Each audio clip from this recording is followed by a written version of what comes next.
Hello दोस्तों, पीसीएमजी question centre पर आपका स्वागत है। चलिए यहाँ देखिए, हम लोग क्लास 12th के जो फिजिक्स है वो ध्यान दो। क्लास 12th का जो फिजिक्स वाला पार्ट है, तो फिजिक्स एक अति महत्वपूर्ण यहाँ पर एकदम मोस्ट इम्पोर्टेंट वाला 15 क्वेश्चन लेकर आए हैं। और ये 15 जो क्वेश्चन है वो बोर्ड एग्जाम के लिए एकदम अति महत्वपूर्ण है, तो इसको आपको निश्चित ही देख लेना है। पेन पेपर लेके आपको बैठना है, टोटल क्वेश्चन आप नोट कीजिएगा, है ना। जल्दी से खत्म हो, ज़्यादा आपको टाइम लगेगा नहीं, लेकिन काफ़ी अधिक महत्वपूर्ण क्वेश्चन में से है, तो जल्दी से हम लोग इसको देखने वाले हैं। क्वेश्चन सबसे पहला क्वेश्चन क्या दिया गया, पहले पढ़ लीजिए। सबसे पहला वाला जो क्वेश्चन आपको दिया गया वो सबसे पहला वाला क्वेश्चन, इसमें ये कहा गया निर्वात के चुंबकीय प्रवृत्ति का मान होता है द मोस्ट इंपोर्टेंट। कोई इसमें जैसे ही क्वेश्चन आवे ना, तो इसमें ऑप्शन की जरूरत नहीं होवे, डायरेक्ट इसका आंसर 0 कर दीजिए। ध्यान रहेगा, जो निर्वात है बुआ, निर्वात के चुंबकीय प्रवृत्ति का मान 0 होता है। एकदम इसको दिमाग में तुम सेट कर लो। निर्वात के चुंबकीय प्रवृत्ति का मान कितना होता है बुआ लोग, 0 होता है। निर्वात के चुंबकीय प्रवृत्ति का मान कितना हुआ, 0। तो इसका आंसर आपका 0 आ जाएगा। क्लियर हो गया है। चलिए नेक्स्ट क्वेश्चन की ओर हम लोग चल रहे हैं बुआ, अगला क्वेश्चन की ओर चल रहे हैं। नेक्स्ट क्वेश्चन की ओर चलिए, अगला क्वेश्चन की ओर चलिए। नेक्स्ट क्वेश्चन यहाँ पर आपको दिया गया है, पहले एक बार ढंग से क्वेश्चन आप पढ़ लीजिए। क्या क्वेश्चन दिया गया है, कहा गया है कि चुंबकशीलता म्यू के लिए निम्नलिखित में से कौन सा संबंध जो है वो सही है। ये ना कहा गया कि चुंबकशीलता आपका म्यू है, तो इस म्यू के लिए, चुंबकशीलता जो म्यू है वो म्यू के लिए निम्नलिखित में से कौन सा संबंध सही है। चलिए ध्यान दीजिए, चुंबकशीलता जो आपका म्यू होता है वो म्यू के लिए आपका संबंध हो जाएगा B/H। एकदम इसको ध्यान रखो, डायरेक्ट इस समय आपको ऑप्शन की जरूरत नहीं पड़ना चाहिए। यहाँ जो क्वेश्चन आपको बता रहे हैं ना, इसमें कोई ऑप्शन की आपको जरूरत नहीं होनी चाहिए, एकदम अति महत्वपूर्ण वाला में से है। तब म्यू बराबर क्या होता है, B/H होता है। एकदम इसको ध्यान रखना है। म्यू बराबर क्या होता है वो B/H, म्यू बराबर B/H। एकदम इसको मेमोरी में आप सेट कर जाइए, एकदम अति महत्वपूर्ण में से है। तो इसका आंसर आ जाएगा B/H। क्या हो जाएगा वो, तो B/H हो जाएगा। कौन सा, इसका आंसर आपका B आ जाएगा। म्यू बराबर आपका आंसर आ जाएगा B/H।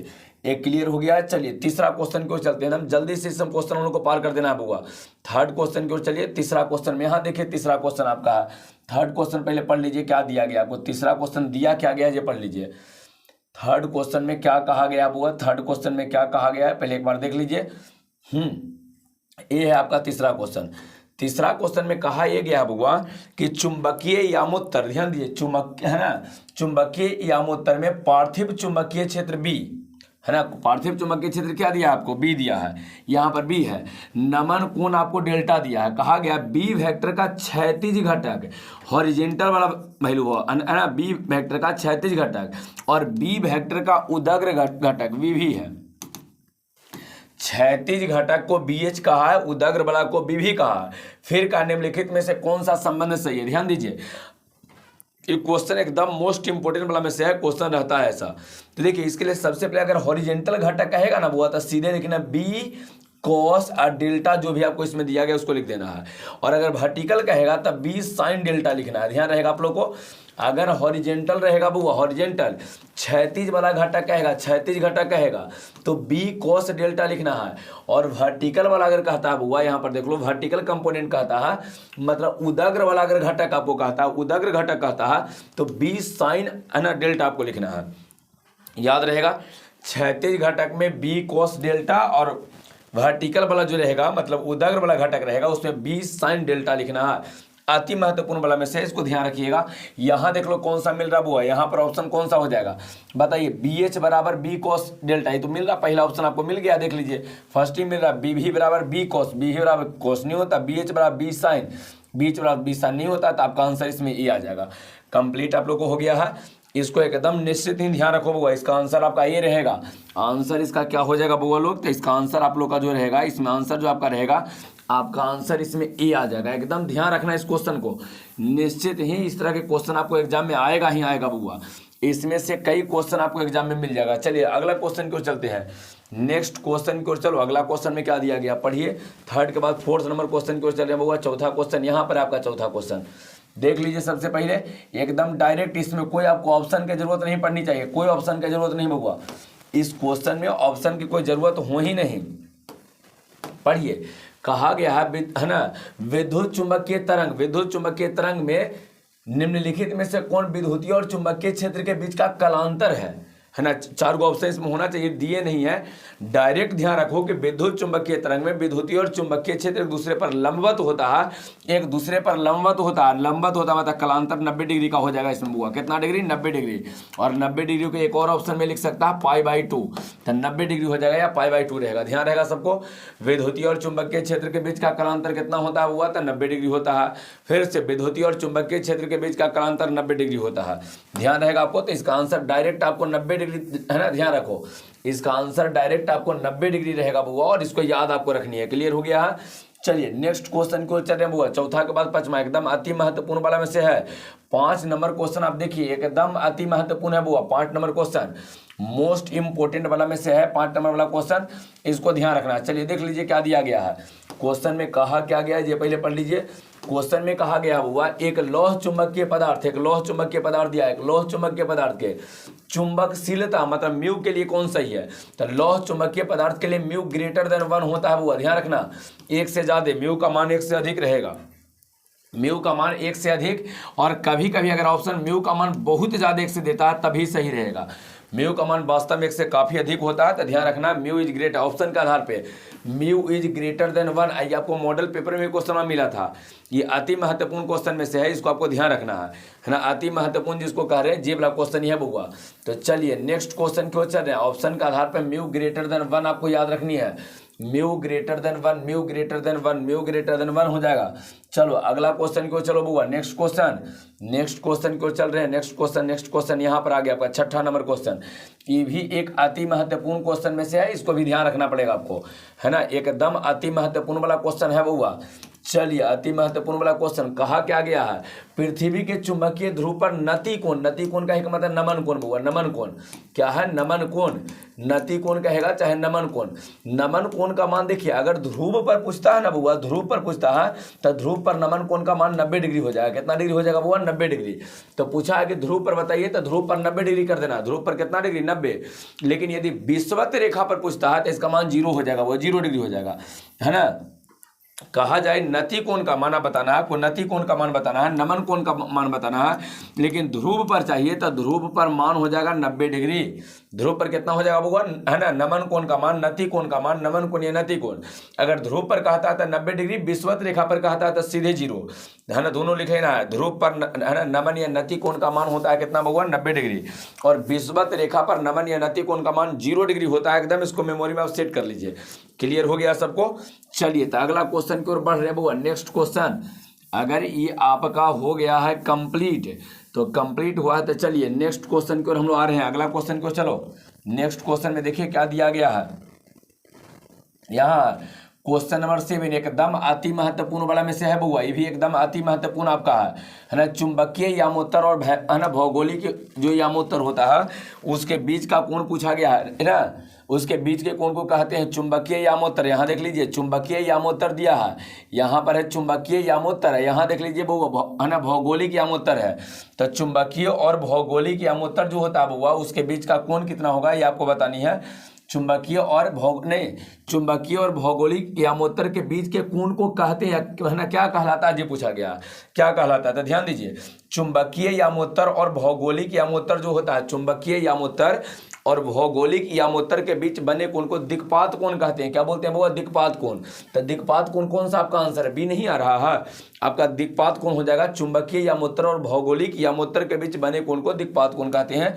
एकदम इसको दिमाग में आप लोग सेट कर जाइएगा, मेमोरी में एकदम इसको सेट रखना है। चुंबकीय यामोत्तर भौगोलिक यामोत्तर दोनों के बीच के कोण को हम लोग बोलते हैं क्या, तो दिक्पात कोण कहते हैं। चलो अगला क्वेश्चन क्यों चल रहे बुआ, नेक्स्ट क्वेश्चन क्यों चलिए, अगला क्वेश्चन 7 के बाद 8 नंबर पर बढ़ जाए जल्दी से। 8 नंबर क्वेश्चन कहाँ, यहाँ पर है आपका 8वां नंबर क्वेश्चन। देख लीजिए क्या दिया गया है वो, इसका आंसर भी डायरेक्ट लिख दिए हैं, कोई ऑप्शन इसमें, कोई ऑप्शन की जरूरत नहीं पड़नी चाहिए। किसी चुंबक के लिए कहा गया कि किसी चुंबक के लिए किसी चुंबक के चुंबकीय आघूर्ण की दिशा होती है, चुंबकीय आघूर्ण की दिशा पूछा गया है।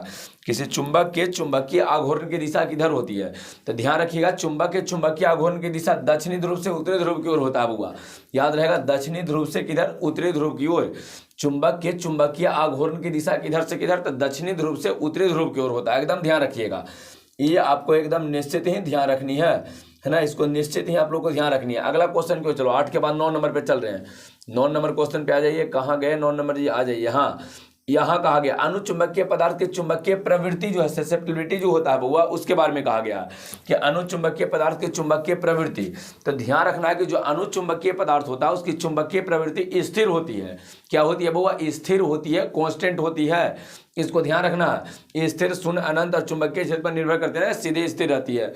अनुचुंबकीय पदार्थ की चुंबकीय प्रवृत्ति जो होती है, पैरामैग्नेटिक सब्सटेंस का जो मैग्नेटिक ससेप्टिबिलिटी होता है बुआ, है ना, हमेशा स्थिर रहता है। अनुचुंबकीय पदार्थ की चुंबकीय प्रवृत्ति स्थिर होती है, स्थिर। आपका आंसर इसमें आ जाएगा। नेक्स्ट क्वेश्चन की ओर बढ़ जाओ। अगला क्वेश्चन में देख लो, ध्रुव प्रवणता का एसआई मात्रा का बताइए। इससे ज्यादा महत्वपूर्ण आपको हम क्या क्वेश्चन बताएं? इससे अधिक महत्वपूर्ण कोई क्वेश्चन हो ही नहीं सकता बुआ। देख लो, ध्रुव प्रवणता का एसआई मात्रा क्या होता है? एम्पियर मीटर होता है। देख लो यहाँ पर एम्पियर मीटर। ध्रुव प्रवणता का जो एसआई मात्रा का आपका रहेगा बुआ, क्या हो जाएगा?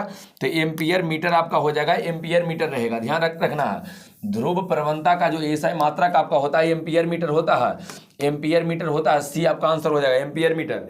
याद रहेगा, ध्रुव प्रवणता का एसआई मात्रा क्या होता है वो लोग? तो एम्पियर मीटर हो जाएगा। इसका कौन सा आंसर आ गया? सी आपका आंसर हो जाएगा।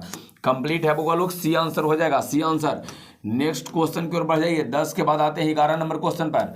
11 नंबर क्वेश्चन पे बढ़ जाइए। कहाँ गए जी 11 नंबर?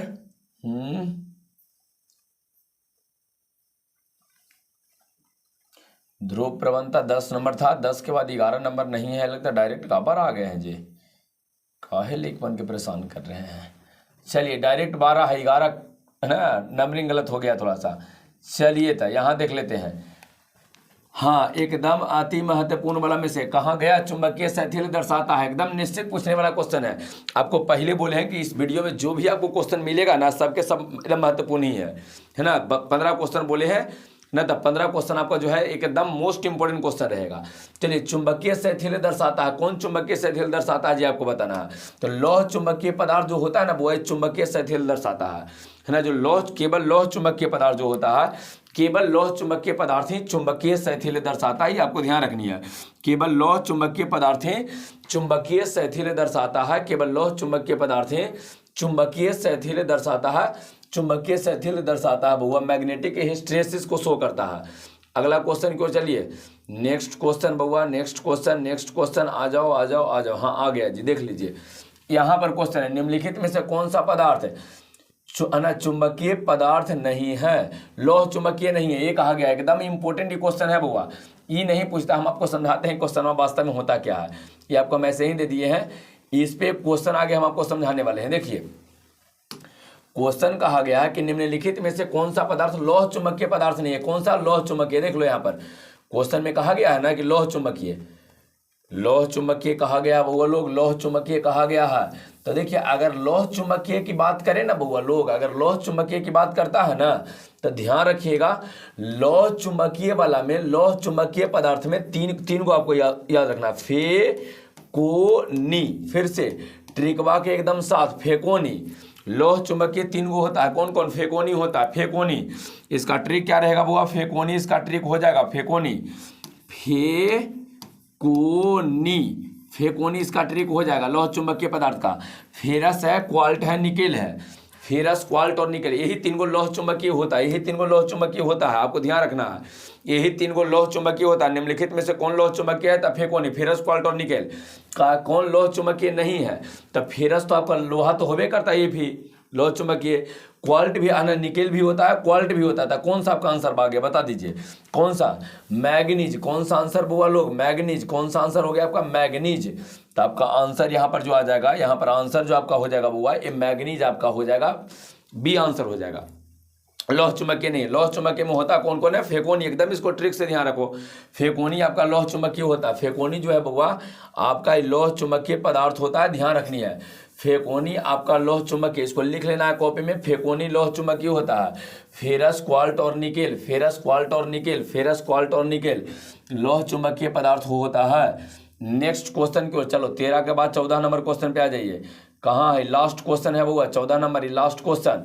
कॉपर के बारे में पूछा गया, बड़ी इंपॉर्टेंट क्वेश्चन है कॉपर। कॉपर के बारे में पूछा गया बुआ कि कॉपर क्या होता है, जल्दी से बता देना कॉपर क्या होता है। अगर आप लोग जानते हैं तो जल्दी से इसके बारे में बताना है, कॉपर क्या होता है आपका, कौन सा पदार्थ होता है कॉपर। देखिए, आपको कभी कभी क्या कहता है ना, फेकोनी वाला दे देता है कि फेकोनी है बुआ। कौन कौन है? कोनी। तब फेरस, क्वार्ट और निकेल अभी आपको बता रहे थे कि लौह चुंबकीय होता है। क्या होता है? लौह चुंबकीय पदार्थ होता है। लौह चुंबकीय पदार्थ होता है, नहीं लौह चुंबकीय होता है। लेकिन कभी कभी कॉपर के बारे में पूछ देता है, सीयू के बारे में कि क्या रहेगा। तो ध्यान रखिएगा, कॉपर आपका प्रति चुंबकीय पदार्थ होता है। क्या होता है बउआ? कॉपर आपका होता है प्रति चुंबकीय पदार्थ। कॉपर आपका प्रति चुंबकीय पदार्थ होता है। पहले वीडियो को लाइक कर देना, शेयर कीजिए, चैनल को सब्सक्राइब कर लीजिए। एकदम अति महत्वपूर्ण वाला क्वेश्चन में से आपको हम डिस्कस किए हैं बउआ। एकदम इसको मेमोरी में आपको बिना ऑप्शन के सब आपको आना चाहिए।